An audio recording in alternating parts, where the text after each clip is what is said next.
हमारे बिजली जो विद्युत संगठन है या जो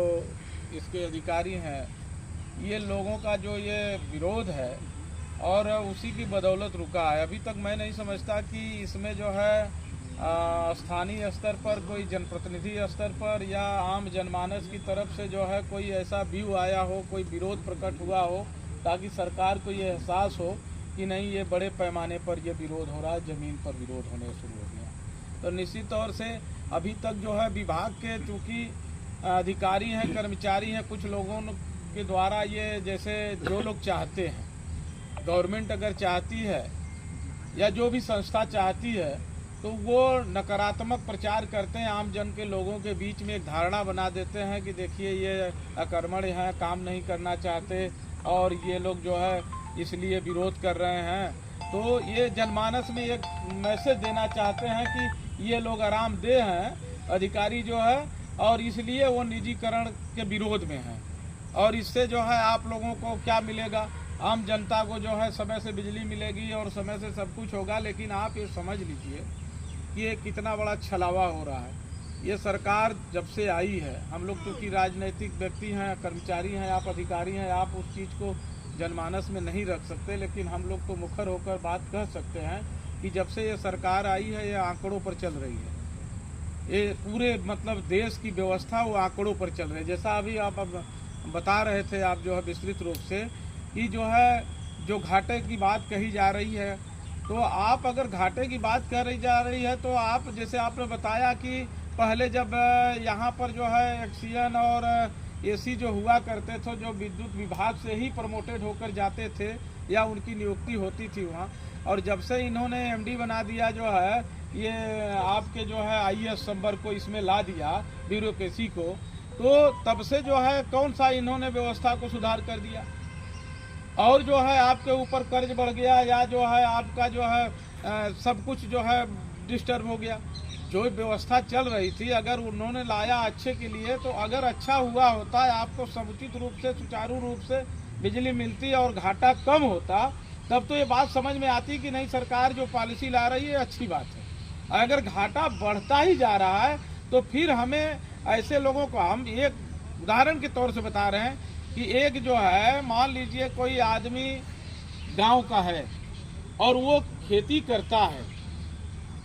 और उसको ये पता है कि ये ज़मीन जो है इस समय हमको किस कंडीशन में है। जैसे गांव का किसान,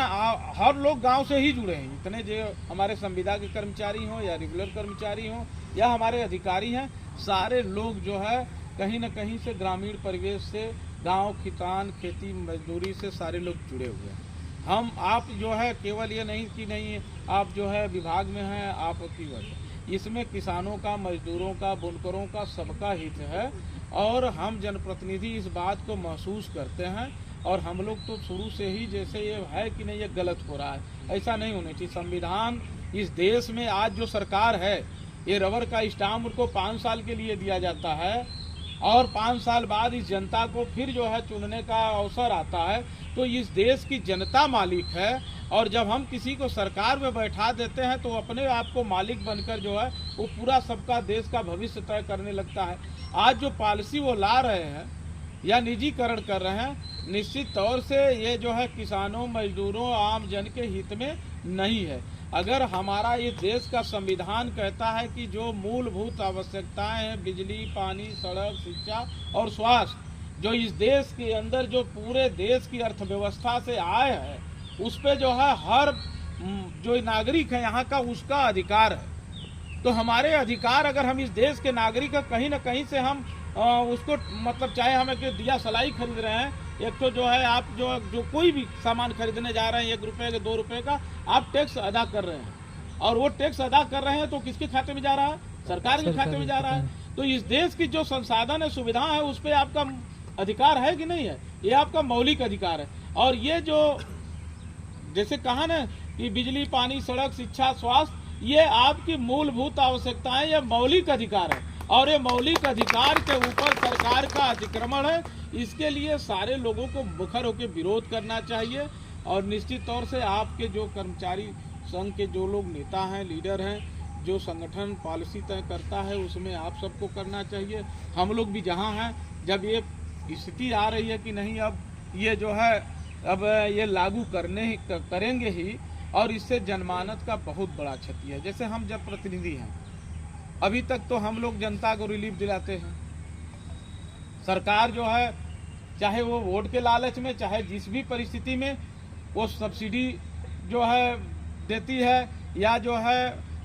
हर वर्ष जो है वित्तीय वर्ष में मार्च में जो है वो छूट आता है, जो है सरचार्ज जो है छोड़ते हैं। तो ये क्या है कि एक पॉलिसी है सरकार की, और उसमें लोगों को राहत मिलता है। ये सब सारी चीजें खत्म हो जाएगी, ये सुविधाएं खत्म हो जाएंगी, और आने वाले दिनों में लोग जो है गरीब और गरीब होगा, अमीर और अमीर होगा। और आप जो है मूलभूत सुविधाओं से जो गरीब है, तबका मध्यम वर्ग है, चूंकि ये भारत देश विकसित राष्ट्र नहीं है, और ये जो विकसित राष्ट्र के तर्ज पर ये जो है फार्मूला जो अपनाए हैं अमेरिका, जापान और जर्मनी, इसके तर्ज पर जो ये निजीकरण करना चाहते हैं, और वो चाह रहे हैं कि केवल यहाँ बस पुलिस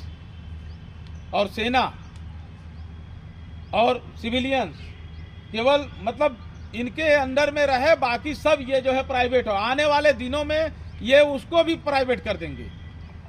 ये जो है सुरक्षा व्यवस्था को भी प्राइवेटाइज कर देंगे। और निश्चित तौर से अगर इस तरह से ये क्रम चलता रहा तो एक दिन ये देश जो है पूरी तरह से जो है प्राइवेट लिमिटेड कंपनी जो है, जैसे ईस्ट इंडिया कंपनी पूरे भारत पर कब्जा करके राज्य किया, उसी तरह ये लोग राज्य करेंगे, और ये लोकतंत्र समाप्त हो जाएगा। और निश्चित तौर से इस समय जो विकट स्थिति है, आप अगर इसका विरोध करते हैं, इसको लागू नहीं होने देते हैं, तो आप समझ लीजिए सबसे बड़े आप लोकतंत्र के प्रहरी हैं। लोकतंत्र को और संविधान को